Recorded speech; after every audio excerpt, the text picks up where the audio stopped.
e mensageiros químicos. Os rins monitoram constantemente a necessidade de água do corpo ouvindo os sinais do sangue. Esses sinais são químicos, como os neuropeptídeos, mas nesse caso as moléculas envolvidas são os sais, as proteínas e o açúcar do sangue, além dos mensageiros específicos. O sangue, por sua vez, recebe esses sinais de todas as células do corpo, cada qual cuidando da própria necessidade de água. Em outras palavras, quando você bebe água, não está apenas obedecendo a um impulso do cérebro, mas houve um pedido de todas as células do corpo. Se você beber um pequeno copo de água, estará repondo apenas 1/400 do total de líquido corporal, mas satisfará as necessidades precisas de 50 trilhões de células diferentes. Uma administração tão exata é frequentemente atribuída só aos rins, mas já vimos que eles trabalham consultando constantemente o corpo mecânico quântico, todo o campo da inteligência. O nivelamento da inteligência não é aparente no aspecto físico das células, ela coexiste com a extensa especialização do corpo. O neurônio, cuja parede celular é equipada com 1 milhão de bombas de sódio e potássio, não se parece nem um pouco com uma célula do coração ou do estômago. Mas a integridade da mensagem à hora de tomar água é constante em toda a parte. Na física, um campo é tudo aquilo que propaga uma influência sobre uma expansão do espaço muito vasto ou até infinita. Um magneto cria um campo magnético à sua volta. Pequenos magnetos têm um campo fraco que se estende por poucos centímetros, enquanto os polos magnéticos da Terra são suficientemente poderosos para cobrir todo o globo.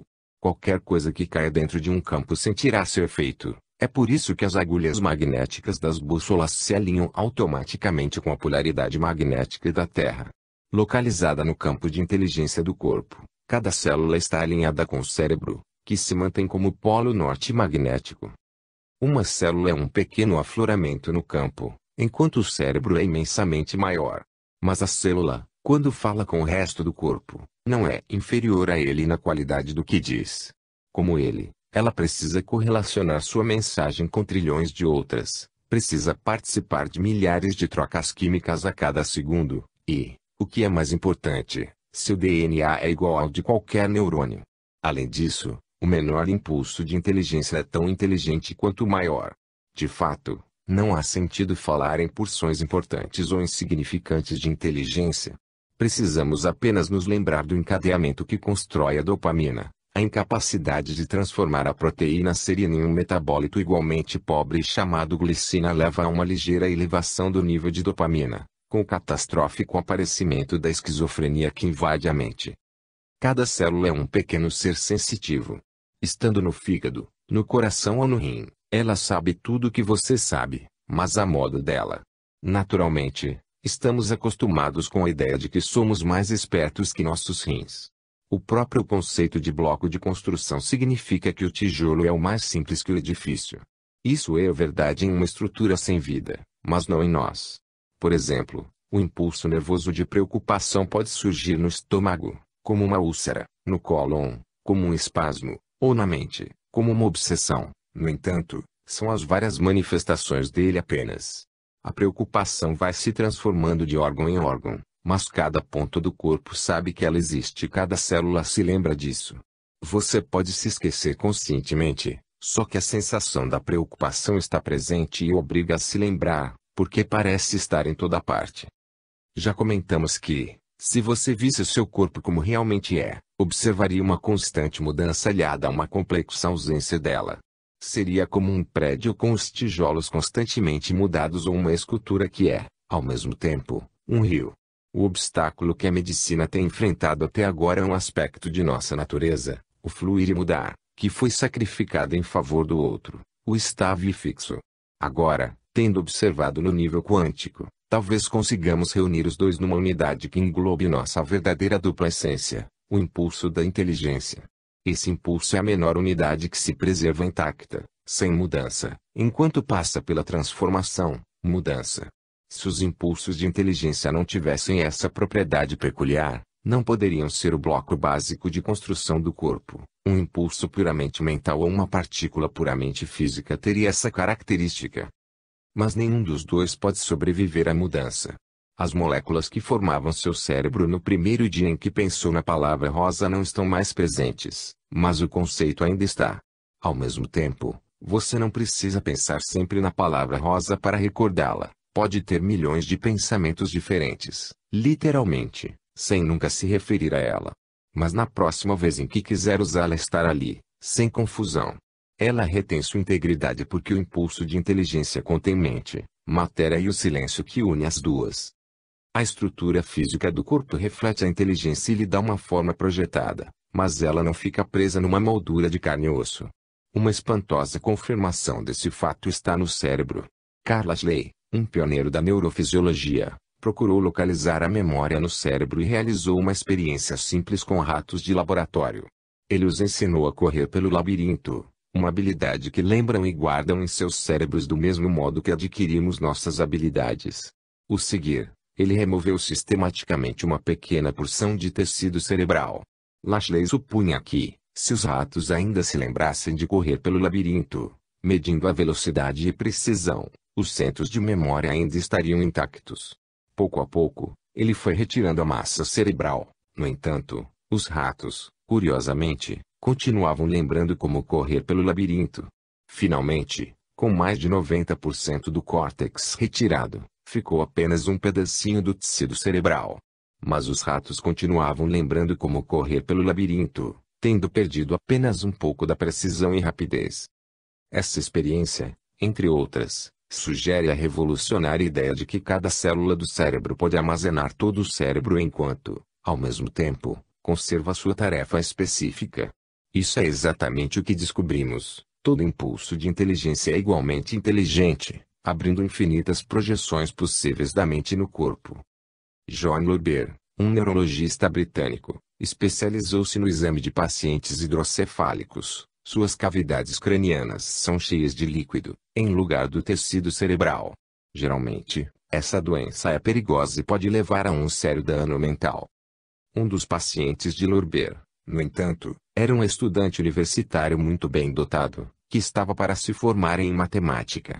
Seu QI era próximo a 130. Foi encaminhado a Lorber pelo médico da família, ao notar que a cabeça de seu paciente estava inchada. O estudante se submeteu a uma tomografia cujo resultado revelou um córtex de apenas 1 milímetro de espessura, em vez dos 4,5 centímetros normais. Em outras palavras, o fluido havia substituído 98% dos neurônios necessários para pensar, lembrar e realizar todas as outras funções mais elevadas do cérebro, que estão centralizadas no córtex cerebral.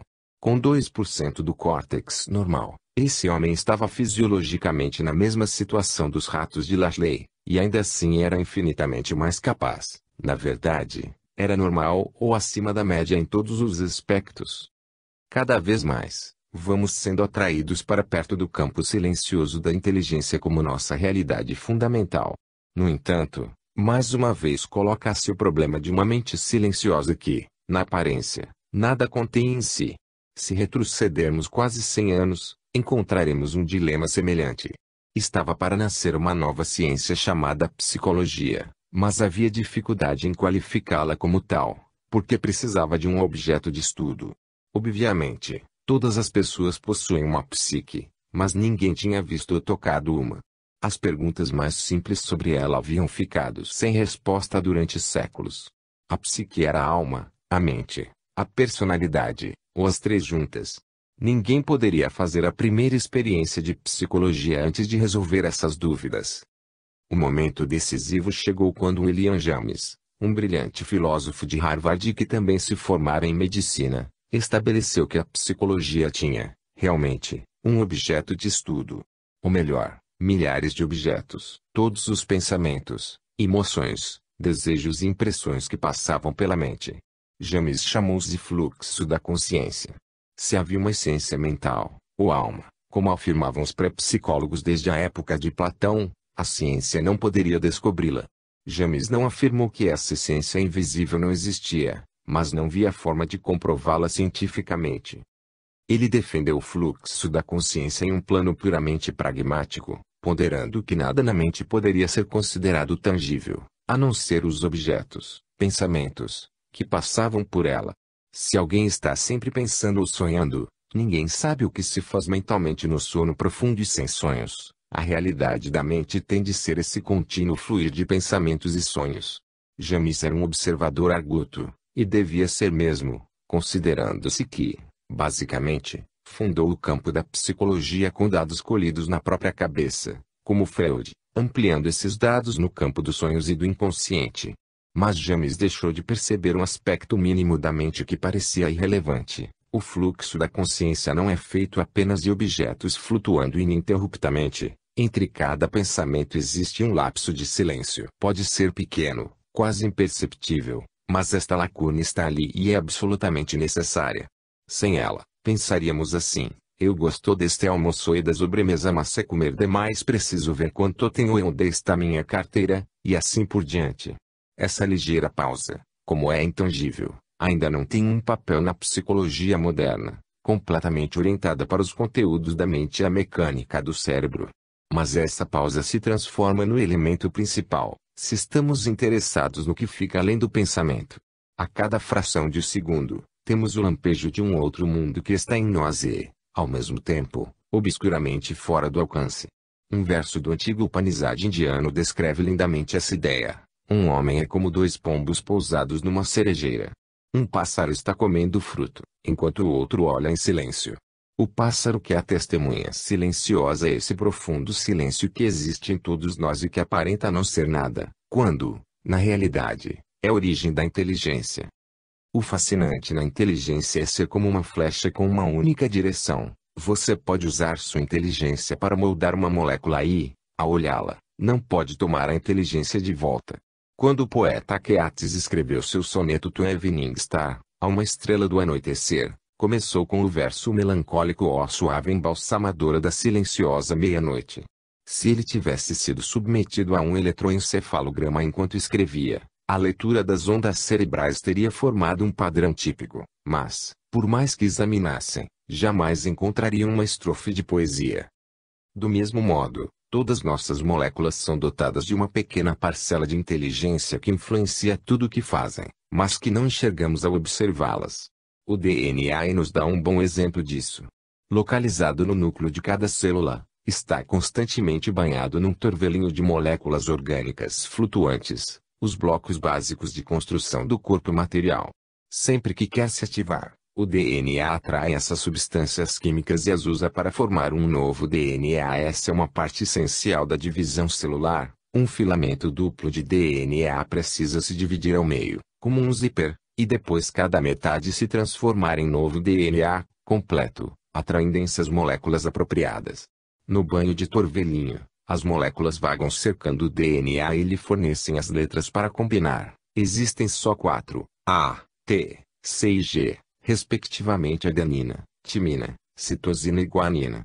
O DNA combina essas 4 letras em uma infinidade de arranjos diferentes, alguns curtos. São necessárias 3 letras para codificar um aminoácido básico, outros muito longos, como as cadeias de polipeptídeos, que podem ser vistas saindo do DNA como pequenos ramos. O DNA sabe exatamente que informação escolher e como reunir tudo para cada coisa que quer dizer quimicamente. Além de se formar, ele sabe como formar um RNA, o ácido ribonucleico, que é seu gêmeo quase idêntico e seu correspondente ativo. A missão do RNA é afastar-se do DNA para produzir proteínas, mais de 2 milhões, que constroem e reparam nosso corpo. O RNA é como conhecimento ativo, em comparação com a inteligência silenciosa do DNA. O DNA não trabalha apenas pela memória rotineira.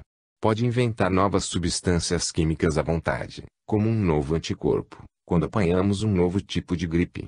Não se sabe exatamente como isso se processa, embora alguns biologistas moleculares tenham descoberto espaçadores que separam as diferentes palavras genéticas, ou genômios.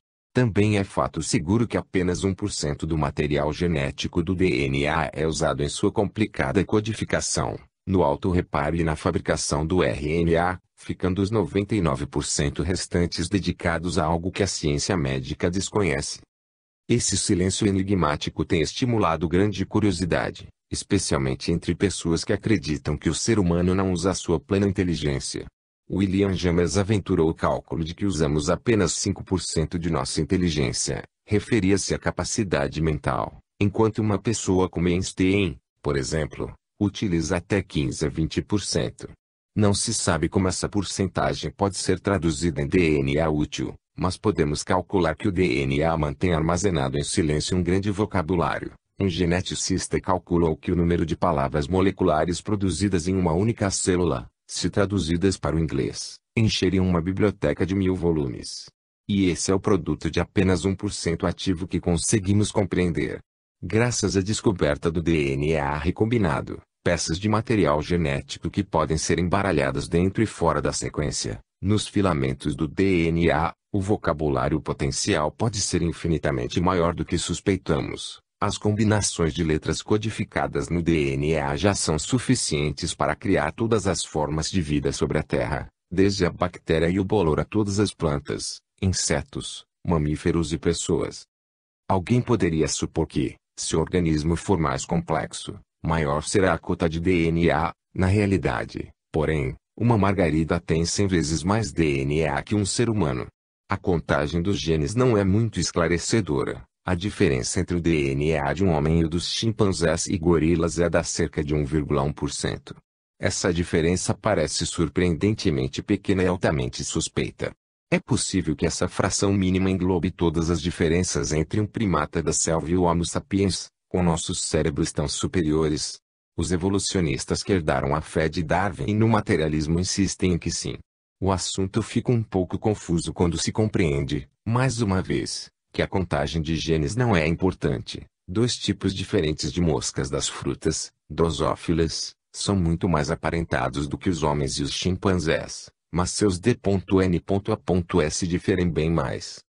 Outro modo de demonstrar que nosso silêncio interior está vivo e inteligente é compará-lo ao de uma máquina.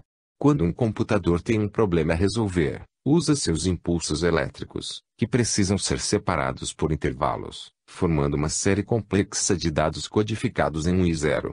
Isso permite que o computador resolva qualquer problema que possa ser transformado em informação, já que toda informação pode ser codificada em 1 e 0, como nossa linguagem pode ser transformada em pontos e traços no código Morse. O cérebro humano também se aproveita da informação codificada mecanicamente, mas os intervalos de separação não são vazios, são agentes que permitem à mente tomar a direção que desejar. Em outras palavras, um computador tem espaços finitos feitos de vazio e nós temos intervalos infinitos cheios de inteligência. Podemos tirar qualquer coisa do intervalo. Mozart tirou sinfonias inteiras de uma só vez, e não nota por nota. Como ele mesmo descreveu, cada linha musical estava composta e orquestrada em sua mente. A matemática, assim como a música, tem muitos mistérios. Uma indiana chamada Shakuntala Devi multiplicava números de 13 algarismos de cabeça, chegando a soluções de 23 algarismos em 26 segundos, menos tempo do que levamos para ler em voz alta esses números. 7686336977487 vezes 2465099745779 igual 1894667799542677370. Se você mandar um computador somar 2 mais 2, a resposta pode estar certa ou errada. Se você perguntar a um menino de 5 anos de idade a mesma coisa, ele pode responder alguns números, ou dizer quero sorvete de baunilha. Podemos deduzir que está aborrecido ou talvez muito cansado para uma lição de aritmética. Sendo assim, não é correto dizer que a resposta dele é um erro de computação. Simplesmente, a mente do garoto não está sob nosso controle. Não se pode criar um programa que inclua todas as reações possíveis de um ser humano enquanto ele interage com o mundo à sua volta. A meu ver, isso tudo justifica a complexidade da experiência comum, que, na verdade, está bem distante de qualquer modelo científico que procura descrevê-la. A antiga visão de que o cérebro é um computador estável no tempo e no espaço, com várias funções localizadas, e restrito à sua flexibilidade, é injustificada. O Dr. Gerald Edelman, um neurocientista vencedor do Prêmio Nobel, definiu o cérebro muito mais como um processo do que uma coisa, e um processo em contínua evolução. Por exemplo, é verdade que a memória depende de duas pequenas peças de hardware de cada lado do cérebro, chamadas hipocampo. Se os dois lados são danificados, por derrame ou doença, a capacidade de lembrar é destruída. Ainda assim, dentro dessa limitação física, O cérebro de cada um é único, tanto na estrutura como no conteúdo. Não existe ninguém com as mesmas ligações de neurônios, e em cada um desenvolvem-se constantemente outras novas ligações a partir do momento do nascimento, dando origem a todas as memórias, que tornam você completamente diferente de mim. Uma ligação não precisa ser física, os sinais faiscantes do cérebro estão sempre criando novos padrões e reformando-os em novos modelos. Edelman afirma que ninguém repete uma lembrança literalmente. Quando você se recorda de um rosto familiar, alguma coisa é diferente, se não o próprio rosto, o contexto que o levou a lembrar-se, que agora pode ser triste, quando antes era alegre. A memória é, portanto, um ato criativo. Cria novas imagens e um novo cérebro ao mesmo tempo. Edelman concorda com a teoria de que toda experiência que alguém tem na vida muda a anatomia do cérebro. Além disso, não é tão verdadeiro afirmar que o hipocampo seja a sede da memória, porque qualquer recordação, o primeiro dia em que você viu uma plantação de narcisos, salta e tremula por todo o córtex, tocando outras memórias aqui e ali, passando a novas interpretações e necessitando ser recriada a cada vez que se deseja lembrá-la. Ao contrário de qualquer computador, nós lembramos, reconsideramos e mudamos nossas mentes. O universo foi criado uma vez, mas nós nos recriamos a cada pensamento. Em suma, tudo depende de como se constrói em silêncio. Qualquer coisa que possa ser experimentada à luz da existência, amor ou ódio, doença ou morte, brota de um nível mais profundo e flutua acima, pouco mais que uma bolha. Alguém pode procurar furar as bolhas, uma a uma, mas elas flutuam e sobem interminavelmente. Se quisermos navegar pelo campo da inteligência, precisamos aprender a mergulhar até as profundezas, onde a testemunha silenciosa em nosso interior nos aguarda. Este é nosso próximo passo, seguir o silêncio interior e conhecer seus locais secretos. 9. O mistério do vazio. Recentemente, encontrei uma paciente que recebeu, em 1983, um diagnóstico de tumor maligno no seio direito. Por razões pessoais, ela recusou todas as formas de tratamento convencional, inclusive radiação, quimioterapia e hormônios. Disse-me que o tumor era bem grande, mas não atingira nenhum nódulo linfático embaixo do braço. Acho melhor examiná-lo, disse eu. Mas devo avisá-lo, ela hesitava, de que muitos médicos se assustam quando veem, por causa do tamanho. Geralmente não deixo nenhum médico me tocar, porque seu olhar amedrontado me assusta. Eu não me assusto sozinha. Pode não acreditar, mas nunca senti que estivesse em perigo. Só fico abalada quando vejo o medo do médico. Eles até chegam a dizer coisas do tipo como ousa ser tão cruel com seu marido, negando-se a ser operada. Achei que talvez uma médica fosse mais compreensiva. Ela prosseguiu. Mas, quando a consultei, ela pareceu mais horrorizada que todos os outros. Perguntou, por que veio me ver, se não quer remover isso? E eu respondi, porque quero sua orientação, pois o tumor cresceu muito pouco nos últimos 5 anos, e quero sua assistência. Ela levantou-se quase tremendo e me disse, não volte aqui a não ser que esteja resolvida a remover isso. Não aguento nem olhar. Eu não fazia ideia de qual seria a minha reação. Cerca de metade das mulheres diagnosticadas com câncer de mama têm tumores confinados no seio. O tratamento normal costuma ser a remoção da mama ou apenas do tumor, com radiação no local para matar qualquer célula cancerosa que tenha ficado. Nas duas situações, quando não há tratamento posterior, 70% dos casos não apresentam reincidência nos 3 anos seguintes. Com algum tipo de quimioterapia, desde a mais leve à mais forte, a proporção de sobreviventes a longo prazo pode se elevar a 90%. Essa mulher havia decidido desafiar as probabilidades a favor da paciente, e não seria a primeira a sobreviver, contrariando os médicos. Quando ela se deitou na mesa de exame e viu o tumor, compreendi por que outros médicos tinham se chocado. Ele tomava grande parte do seio. Controlei minha reação e esperei que o medo não transparecesse no olhar. Sabe, falei baixinho, não acredito que esteja em perigo por causa disto. Você me disse que não sente nenhum perigo, e isso me basta. Mas esse tumor é um desconforto. Você está negando a si mesmo uma vida mais agradável por ter de cuidar disto.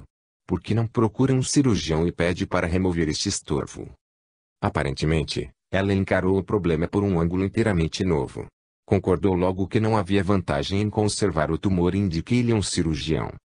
Um de seus comentários à saída ficou em minha lembrança. Não me identifico com esse tumor, falou serenamente. Sei que sou muito mais que ele. Vive em meu corpo, vem e vai, mas não me toca bem no fundo. Quando ela saiu do consultório, parecia feliz. Senti que aquela mulher tinha razão em seu modo de ver. O medo no olhar de um médico é como um golpe terrível de condenação e, na situação dela, eu não teria acreditado muito nas chances de me recuperar. Os impulsos de meu cérebro não diriam garanto que vou sarar. Em vez disso, estariam dizendo eles falam que provavelmente vou sarar, o que é uma coisa bem diferente. Quando um médico olha uma paciente e diz você tem um câncer no seio, mas vai ficar bem, o que realmente está falando? A resposta é bem incerta. Por um lado, se suas palavras reconfortantes inspirarem confiança, podem ser suficientes para mudar o quadro da paciente. Por outro lado, se ele realmente acha que ela está condenada, alguma coisa em sua voz transmitirá essa mensagem e criará uma confusão destrutiva. Inspirado no termo placebo, foi criado recentemente um outro, com sentido oposto, nocebo, que define os efeitos negativos da opinião de um médico. No caso do placebo, o remédio falso é dado e o paciente se recupera porque o médico disse que lhe faria bem. No caso do nocebo, o paciente recebe o remédio verdadeiro, mas não reage, porque o médico deu sinais de que ele não adiantaria. Se adotarmos um ponto de vista completamente materialista, não notaremos uma diferença aparente entre a cirurgia que essa senhora tinha se recusado a fazer e a que, por fim, concordou em se submeter. Só que agora ela identifica a cirurgia com a cura, enquanto antes a considerava uma violência. Se um paciente encara o tratamento como violência, seu corpo fica cheio de emoções negativas e de substâncias químicas associadas a elas. É fato documentado que, em clima de negativismo, a capacidade de cura diminui muito. Pessoas deprimidas não só baixam a reação imunológica como, por exemplo, enfraquecem a capacidade de recuperação de seu DNA. Portanto, suponho que minha paciente tinha uma causa justificada para esperar até que suas emoções lhe dissessem para ir em frente. Esse caso me fez lembrar que sempre existem dois centros de ação nas pessoas, a cabeça e o coração. As estatísticas médicas dão informações à cabeça, mas o coração guarda um conselho próprio. Em anos recentes, a medicina alternativa ficou mais atraente por trazer de volta o coração, usando o amor e o carinho na cura. Sem esses ingredientes, o efeito nocebo pode surgir, porque o clima dos hospitais modernos transmite uma dose poderosa de negativismo. Os episódios psicóticos que se iniciam, sem mais nem menos, nas unidades de tratamento intensivo revelam como é pouco saudável manter pessoas confinadas em pequenos espaços esterilizados. Quando era pequeno, meu filho demonstrava igual fascinação por hospitais e prisões, o que me parecia um temor que ele não sabia explicar. Se passássemos de carro diante de uma dessas instituições, ele invariavelmente perguntava: papai, tem gente morrendo aí dentro? A grande desvantagem de declarar que precisamos trazer o coração de volta à medicina é que ele pune as pessoas pelas fraquezas emocionais. O coração pode ser muito frágil, mas pode endurecer com o sofrimento ou apenas com a vida. Os livros sobre cura holística gostam de dizer que as pessoas doentes precisam de sua doença. A psiquiatria tem o hábito de apontar o dedo quando declara que as doenças crônicas equivalem simbolicamente à autopunição, vingança ou a um profundo sentimento de desvalia. Não vou discutir esses critérios, quero apenas sugerir que podem ser nocivos a um processo de cura, em vez de colaborarem com ele. Já é bem difícil termos todos de enfrentar nossa falibilidade, mesmo nas melhores ocasiões. Podemos ter realmente expectativa de melhora quando nós mesmos somos desfavoráveis. A raiz do problema é que qualquer coisa pode funcionar como um nocebo, assim como outra qualquer pode agir como placebo. Não é remédio falso nem os modos do médico que assiste ou cheiro antisséptico do hospital que podem fazer bem ou mal, é a interpretação que o paciente lhes dá. Além disso, a verdadeira guerra não é travada entre a cabeça e o coração, algo mais profundo, no domínio do silêncio, cria nossa visão da realidade. A compreensão básica que quase todos temos a nosso respeito vem do pensar e do sentir, o que parece natural. Mas sabemos muito pouco sobre o campo do silêncio e de como ele nos controla. Aparentemente, a cabeça e o coração não são toda a pessoa.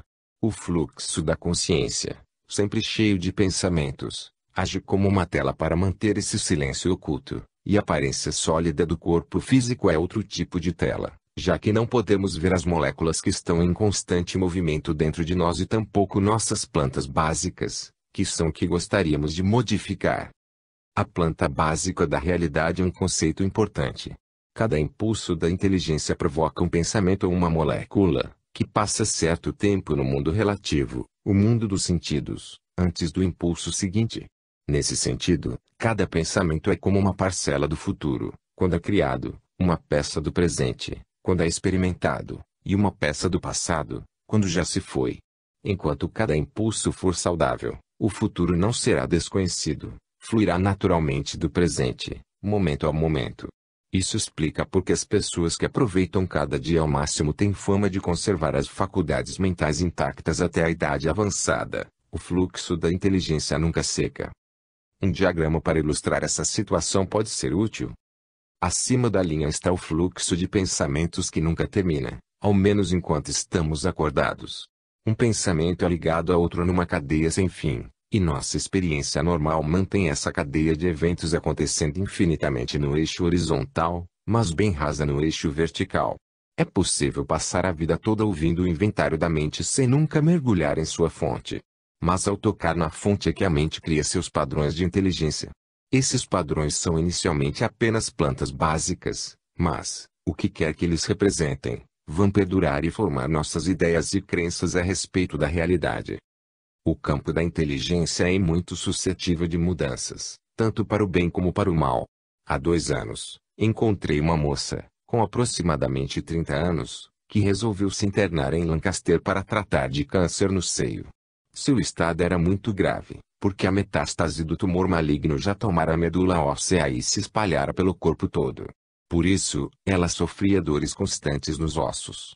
Depois de ter recebido os drásticos tratamentos habituais, com séries de radiação e quimioterapia receitadas por seu médico de Denver, ela viajou de sua terra natal até Boston para fazer o tratamento ayurvédico. Reagiu muito bem a ele e, depois de passar ali uma semana, as dores nos ossos desapareceram.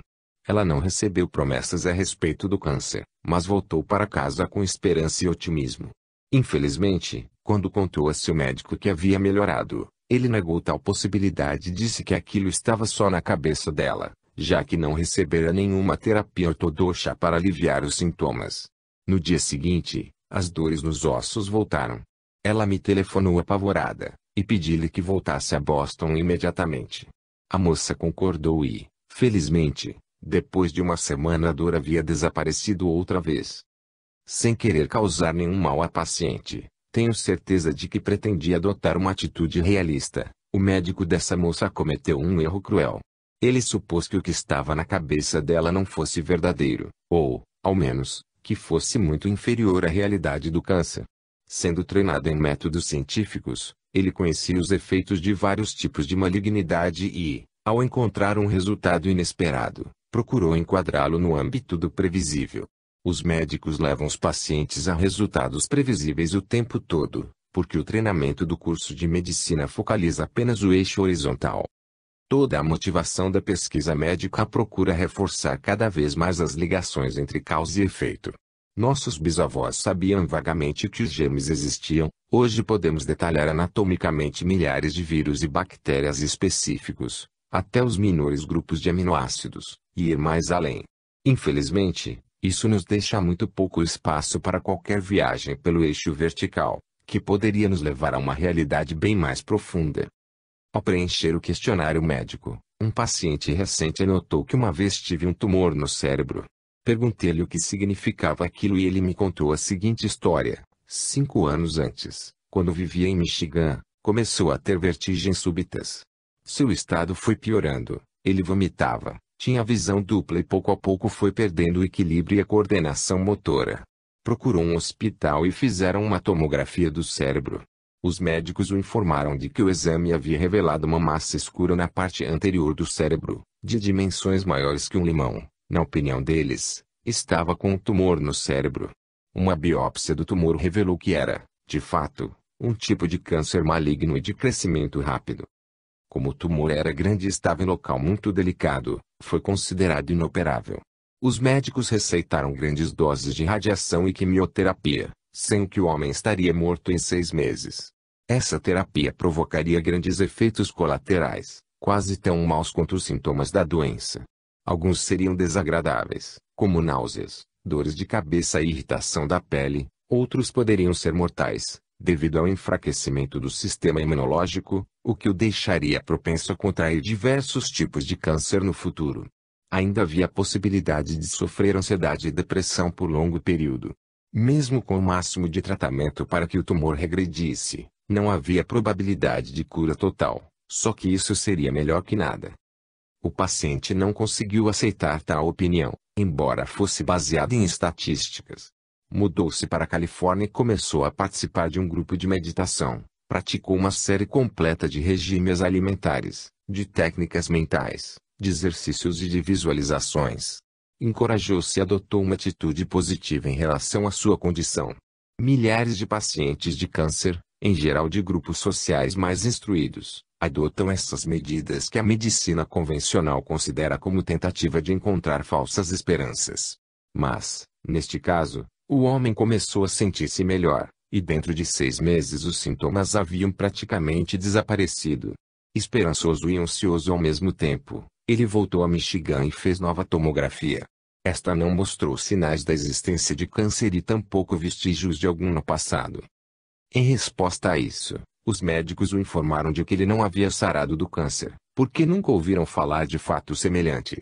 Explicaram que, na realidade, devia ter acontecido alguma troca de tomografias e que o paciente com o tumor era outro.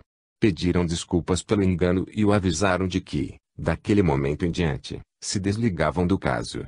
O paciente ficou profundamente aliviado por não ter mais nenhum sintoma, embora acreditasse na primeira tomografia, que tem seu nome e o número do registro no serviço social. Quando entrei em contato com o hospital para pedir sua ficha médica, fui informado de que ele nunca se tratara de câncer lá e que haviam trocado seu exame pelo de outro paciente, com tumor cerebral. Tudo o que posso concluir é que, apesar dos exames de raios-x e da biópsia, esses médicos não conseguiram aceitar o fato de que houvesse ocorrido uma regressão do tumor, simplesmente porque sua experiência ditava que isso era impossível. Nunca se pode subestimar o poder da doutrinação. O treinamento médico é altamente técnico, especializado e rigoroso, mas desenvolveu-se como qualquer outra atividade humana, com pessoas coligindo experiências e usando-as para compor explicações e modelos. Esses modelos, por sua vez, servem para doutrinar novos construtores de modelos e, em pouco tempo, essa doutrinação se transforma em lei. É fascinante que um grande estudo sobre 400 casos de recuperação espontânea de câncer, mais tarde interpretado por Elmer e Alice Green, da Menninger Clinic, tenha descoberto que todos os pacientes apresentavam apenas uma coisa em comum: cada um tinha mudado de atitude antes de ocorrer a cura, encontrando um meio de ser útil, corajoso e positivo. Em outras palavras, eles romperam com a doutrinação, mesmo que os médicos não tenham rompido com a deles. O mistério que tolda essa descoberta, que seria tão clara, está ligado à casualidade. Tais recuperações ocorreram por causa das novas atitudes ou paralelamente a elas. Talvez a casualidade seja delicada demais para ser definida neste caso, sendo substituída por um processo geral, holístico, de sentir-se melhor mental e fisicamente ao mesmo tempo. Ao perceber a expulsão do câncer, o sistema mente e corpo deve saber que o processo está encaminhando e pode gerar mais pensamentos positivos simultaneamente. Seja como for, ele funciona, e a chave parece ser a espontaneidade. Canalizar internamente atitudes positivas já provou ser, como terapia planejada, apenas um meio casualmente bem-sucedido de combater a doença. A absorção positiva não costuma ser muito profunda. A consciência é mais penetrante do que a medicina calcula. No entanto, mesmo quando ignorado, o campo silencioso da inteligência sabe o que está acontecendo. Afinal, ele é inteligente, seu conhecimento ultrapassa defesas e telas, indo além do que esperamos. Para ilustrar essa ideia, durante décadas, os cirurgiões julgaram que um paciente anestesiado ficava inconsciente, sendo assim, não se influenciava com o que acontecia na sala de cirurgia. Depois, foi descoberto, hipnotizando-se pacientes pós-operados, que a mente inconsciente ouvia todas as palavras murmuradas durante a operação. Quando os cirurgiões comentavam em voz alta que a condição do paciente era pior do que haviam imaginado ou que a chance de cura era pequena, os operados tendiam a cumprir as previsões sombrias de não se recuperar. Como resultado dessas descobertas que forçam a ideia de nocebo, a prática comum atual é evitar comentários negativos durante as operações. Sem dúvida, quanto mais positivamente um cirurgião expressava as opiniões, melhor era a convalescença do paciente. Seria ainda melhor usar essa inteligência extremamente sensível e poderosa na cura do paciente. O objetivo do mergulho na área do corpo quântico é mudar a própria planta básica em vez de esperar pelos sintomas na superfície, quando só então serão manipulados pela medicina.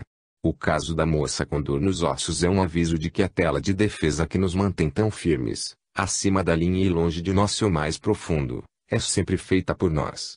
Portanto, pode ser objeto de revisão em qualquer época.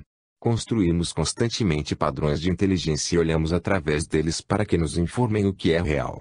Se vemos dor, existe dor, mas, se não a vemos, ela acaba. A natureza não nos fez ignorantes a respeito de nosso eu mais profundo. Pacientes anestesiados sabiam o que se passava o tempo todo, presumivelmente desde os idos de 1850, no início da cirurgia moderna. O campo silencioso da inteligência está fora de alcance por uma escolha nossa que tem sido reforçada através de gerações de lhamas culturais. Às vezes, uma nova realidade força seu reconhecimento e então as coisas podem mudar. Surgem novos padrões de inteligência e pode ocorrer uma profunda transformação, mas esta não difere essencialmente das transformações mente e corpo que já comentamos. A realidade normal é como um encantamento, muito necessário, já que vivemos de hábitos, rotinas e códigos que consideramos garantidos. O problema surge quando se pode criar o encantamento, mas não quebrá-lo. Se nesse mesmo instante alguém conseguisse mergulhar abaixo da realidade diária, até sua fonte, teria uma experiência notável. O psicólogo Abraham Maslow, pioneiro no estudo dos aspectos positivos da personalidade humana, fez uma descrição clássica da experiência de se aprofundar. Esses momentos foram de pura e positiva felicidade, quando todas as dúvidas, todos os medos, todas as inibições, todas as tensões e todas as fraquezas ficaram para trás. Em seguida, a autoconsciência se perdia. Toda a separação e distância do mundo desapareceram. Apesar de serem raras as experiências como essas, Maslow chamava-as de experiências de pico por isso, elas têm um poder de cura que se prolonga muito além de sua breve duração, que pode ser de poucos dias ou de apenas algumas horas. Maslow recorda que 2 de seus pacientes, um deles sofria longos períodos de depressão e às vezes pensava em suicídio, o outro tinha graves crises de ansiedade, ficaram imediata e perfeitamente curados depois de passarem espontaneamente por tais experiências, apenas uma vez em cada caso. Maslow também fala da reconciliação com a vida que pessoas conseguiram por intermédio desses momentos. Elas sentiam-se unificadas como o mundo, fundidas nele, realmente lhe pertencendo, em vez de ficar do lado de fora, observando. Uma dessas pessoas, por exemplo, disse ter se sentido como um membro da família, não como órfão. Qualquer revelação súbita de uma realidade mais profunda traz consigo enorme poder, basta provar que a vida fica indiscutivelmente mais valiosa. Os pacientes de Maslow reconheceram essa força interior como uma coisa completamente fora do comum. Não é energia ou resistência, gênio ou insight, mas o que está na base de tudo isso. A compreensão de Maslow parou no momento crítico. Ele nunca foi realmente capaz de proporcionar a alguém uma experiência de pico, mas continuou fascinado por acontecimentos como esses, que transcendem a vida normal. Em 1961, depois de muitas décadas escrevendo e pensando sobre o assunto, ele concluiu que o que havia observado fazia parte da vida normal, realmente, e não da mística. O pouco que eu já havia lido sobre experiências místicas estava ligado à religião, com visões do sobrenatural. E, como a maioria dos cientistas, eu as desdenhei e não lhes dei crédito, considerando-as bobagens, talvez alucinações, talvez histeria e, quase com certeza, patológicas. Mas as pessoas que me falavam dessas experiências não eram assim, eram as mais saudáveis. Como ele encontrou tais experiências em menos de 1% da população, encarou-as como acidentais ou momentos de plenitude. Acredito que foram vislumbres de um campo que é a base da vida de todos, mas que continua indefinido. A conclusão é que devemos mergulhar muito profundamente se quisermos transcender a realidade normal. Estamos em busca de uma experiência que vai remodelar o mundo. Achar o vazio de silêncio que separa nossos pensamentos parece relativamente fácil, mas, como ele é uma fração de segundo, não pode servir de caminho. O corpo quântico não está separado de nós, ele é o que somos, embora não o vivenciemos neste momento. Se estivermos sentados pensando, lendo, falando, respirando, digerindo etc., isso é tudo o que acontece acima da linha. Eis uma analogia que destaca o corpo mecânico quântico. Pegue uma barra de magneto, ou ímã, e cubra com uma folha de papel. Depois, despeje no papel umas limalhas de ferro e a sacuda ligeiramente. O que vai surgir é um padrão de linhas curvas, uma dentro da outra, formando um arco do polo norte ao sul do ímã, e vice-versa. O desenho geral que você fez representa um mapa das linhas das forças magnéticas, antes invisíveis porque as partículas de ferro não tinham se alinhado para mostrar a imagem. Nessa analogia vemos toda a atividade mente e corpo acima do papel e o campo da inteligência por baixo. As limalhas de ferro, movendo-se em volta da atividade mente e corpo, alinham-se automaticamente com o campo magnético, que é a inteligência. O campo é completamente invisível e indiscernível até mostrar sua energia ao mover algumas partículas de matéria à sua volta. E a folha de papel? Ela é o corpo mecânico quântico, a tela fina que mostra exatamente quais os padrões de inteligência manifestados no momento. Nessa simples comparação existe mais do que você pode ter suposto no início. Sem o papel para separar os dois, o ímã e o ferro poderiam não interagir de modo tão ordenado. Procure aproximar um ímã de algumas limalhas de ferro. Em vez de formar linhas regulares e espaçadas, elas se amontoarão sem forma sobre a superfície do ímã. Com o papel entre eles, você vê a imagem do campo magnético e, se girar o ímã, poderá observar as limalhas movendo-se para espelhar o novo campo criado. Se você não soubesse o que é um magneto, juraria que o ferro estava vivo, porque aparentemente se movia sozinho. Mas, na realidade, é o campo oculto que gera essas aparências como a da vida. Eis um quadro verdadeiro de como o corpo-mente se relaciona, de fato, com o campo da inteligência. Os dois continuam separados, mas a divisão é invisível e não tem nenhuma espessura. É apenas um vazio. O único modo de alguém saber que o nível quântico existe é porque as imagens e padrões ficam brotando pelo corpo. Sulcos misteriosos aparecem pela superfície do cérebro, belos torvelinhos, exatamente como no miolo do girassol, surgem nas moléculas de DNA. O interior do fêmur tem tramas maravilhosas de tecido ósseo, como os suportes entalhados de uma ponte pêncil. Para qualquer lado que você observe não há caos, e essa é a maior prova de que realmente existe uma fisiologia oculta. A inteligência transforma o caos em padrões. A ideia de se processar bilhões de mensagens químicas a cada minuto implica um caos incrível, ainda que a complexidade do sistema mente e corpo seja enganosa. Emergem de nossos cérebros imagens coerentes, como uma fotografia de jornal que mostra uma imagem coerente formada por milhares de pontinhos. A matéria de nosso corpo nunca se desintegra numa pilha sem forma e sem mente, até o momento da morte. Em resposta à pergunta óbvia então, onde está o corpo quântico? Podemos responder com segurança que ele fica em um vazio infelizmente difícil de ser descrito, já que é silencioso, não tem espessura e existe por toda parte. Agora, mergulhar no campo da inteligência parece fácil, requer apenas uma viagem pelo vazio. Porque, mesmo que ele não tenha espessura, forma uma barreira superior a qualquer porta de aço. Podemos simplificar nosso diagrama para mostrar o que acontece, dificultando a viagem. Toda a história está contida na diferença entre inteligência ativa e silenciosa. Confirmamos que essa diferença é muito real. O DNA pode ser ativo ou silencioso. Nossos pensamentos podem ser expressos ou armazenados em gavetas de silêncio. Podemos estar acordados ou dormindo. Todas essas mudanças exigem uma viagem através do vazio, mas não uma jornada consciente. Para ver como é o sono, você teria de ficar acordado, o que é impossível. Se procurar a diferença entre um DNA ativo e um adormecido, não encontrará nenhuma alteração química, já que os dois D.N.A.S são fisicamente idênticos. E sempre acontecerá isso com todas as transformações da mente e do corpo. Essa mesma dificuldade existe na física. Um fóton é uma massa de luz e uma onda de luz, mas ambas surgem de um campo oculto. Na superfície da realidade vemos fótons ou ondas de luz, mas a razão de ambos existirem na mesma realidade é que preexistem como meras possibilidades no campo quântico. Quem já fotografou uma possibilidade? Ainda assim, o mundo quântico é feito disso. Se você diz uma palavra ou cria uma molécula, resolveu agir. Uma pequena onda se eleva da superfície do oceano, transformando-se em um incidente no mundo do espaço-tempo. Todo o oceano permanece atrás, um reservatório vasto e silencioso de possibilidades, ondas que ainda virão a se formar. Enquanto dançam pelo papel, as limalhas de ferro podem se entreolhar, dizendo, bem, assim é a vida, vamos mergulhar em seus mistérios. Decididas a fazer isso, podem começar um pensamento-aventura do tipo que denominamos silêncio. Não importa que seus pensamentos fiquem muito aventureiros, nunca cruzarão o vazio.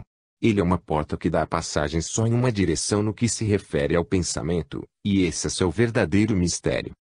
Sob determinada perspectiva, parece ridícula a ideia de que somos afloramentos de um grupo invisível infinito. O corpo de um homem é um volume de carne e ossos ocupando muitos centímetros cúbicos de espaço. Sua mente é um mecanismo espantosamente complicado, mas finito e cheio de uma determinada quantidade de concepções. Sua sociedade é uma organização grosseiramente imperfeita, ligada a uma história de ignorância e conflito. Estranhamente, esses fatos tão evidentes nunca foram questionados. Confiamos em nossas experiências finitas do dia a dia, que são boas o suficiente para dirigirmos um carro, ganharmos a vida e irmos à praia, mas não convincentes o bastante para a irresistível experiência do infinito. Essa experiência repetida através dos séculos faz algumas pessoas suspeitarem que a realidade seja muito diferente e mais vasta do que a mente, o corpo e a sociedade geralmente aceitam. Einstein experimentou essa realidade. Deixou o testemunho de momentos em que se sentiu liberto da própria identificação com a limitação humana. Em tais momentos, um ser imagina que está parado em qualquer ponto de um pequeno planeta, olhando maravilhado a beleza fria, mas profundamente comovente, do eterno, o incomensurável. A vida e a morte fluem pelo ser e não a evolução ou destino, só ser. Apesar de tais palavras soarem como um insight ou percepção espiritual, Einstein se considerava profundamente espiritualizado. Essa experiência é, na verdade, um lampejo que penetra num nível de nossa consciência que pode ser mapeado e explorado. Sem exercer controle sobre sua percepção mais profunda nem ter nenhuma explicação convincente para o que está acontecendo, a pessoa sente que o estado de silêncio elevado não é apenas o vazio.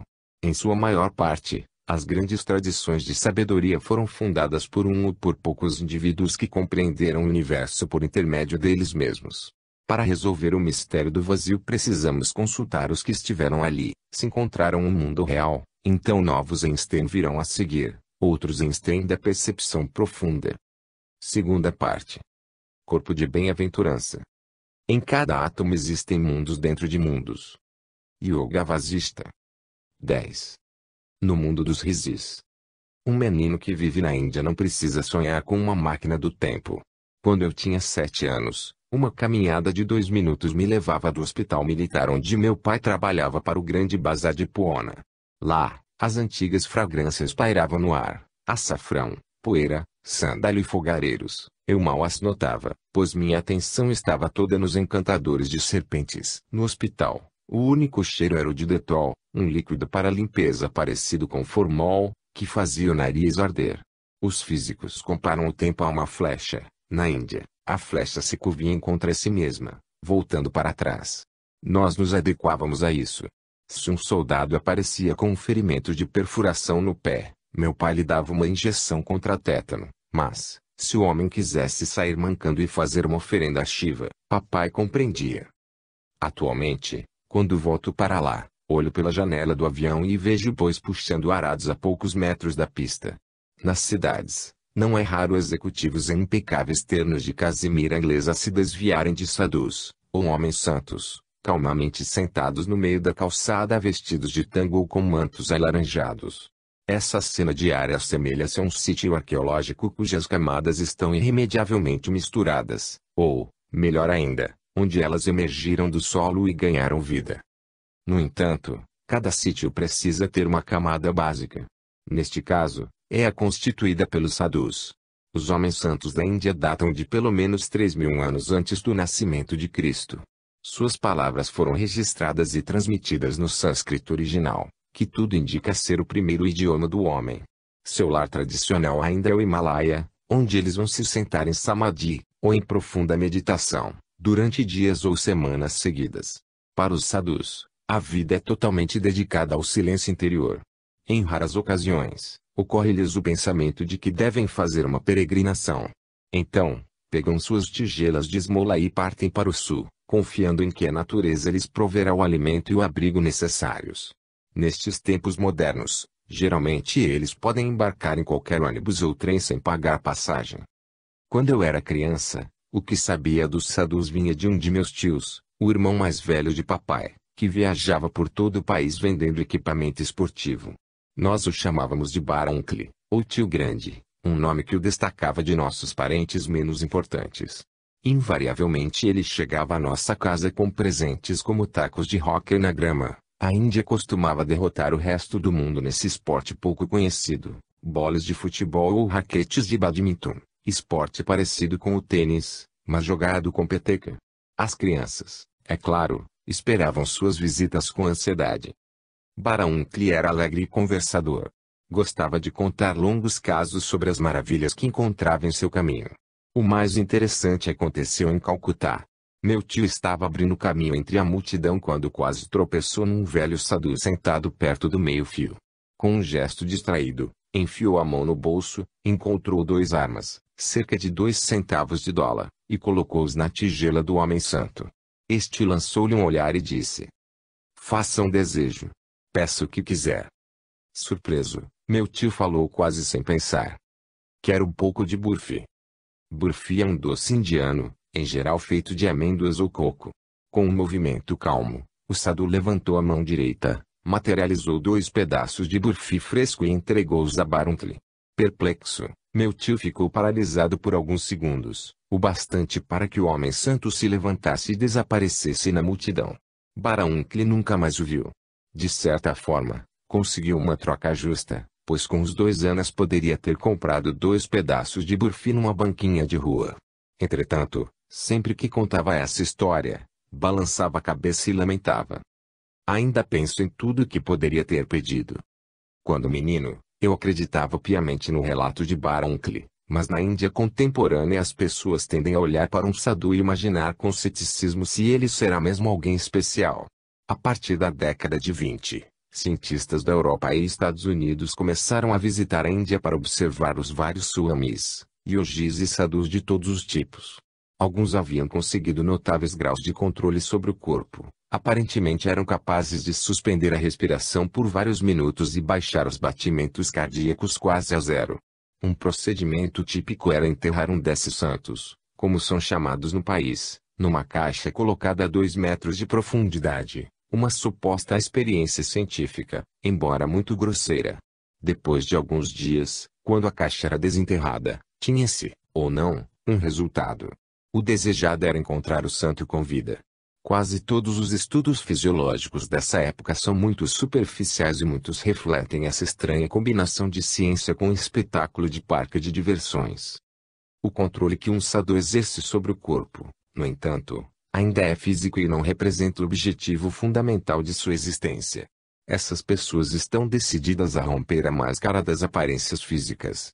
Em nossa terminologia, querem deixar o mundo acima da linha, para descobrirem o que jaz abaixo dela. De fato, tradicionalmente a vida indiana tem sido organizada para tornar essa busca possível. Depois de um homem estudar, formar uma família e gozar os prazeres da existência material, espera-se que faça a sannyasa, ou seja, que renuncie à vida de chefe de família, pegue a tigela e saia em busca de algo além. Quando se diz que ele está buscando Deus, a verdade, a realidade ou a si mesmo, estas são expressões corretas, porque a essência dessa procura é a meta a ser desconhecida. O homem está partindo para um outro mundo que não pode ser avistado deste em que estamos. Para usar novamente nossa terminologia, ele está querendo atravessar o vazio.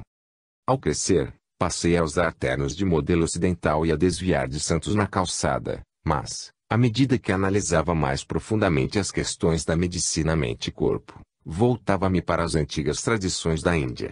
A segunda parte deste livro centra-se no que descobri. O mundo conhecido de nossos sentidos, dos átomos e moléculas não se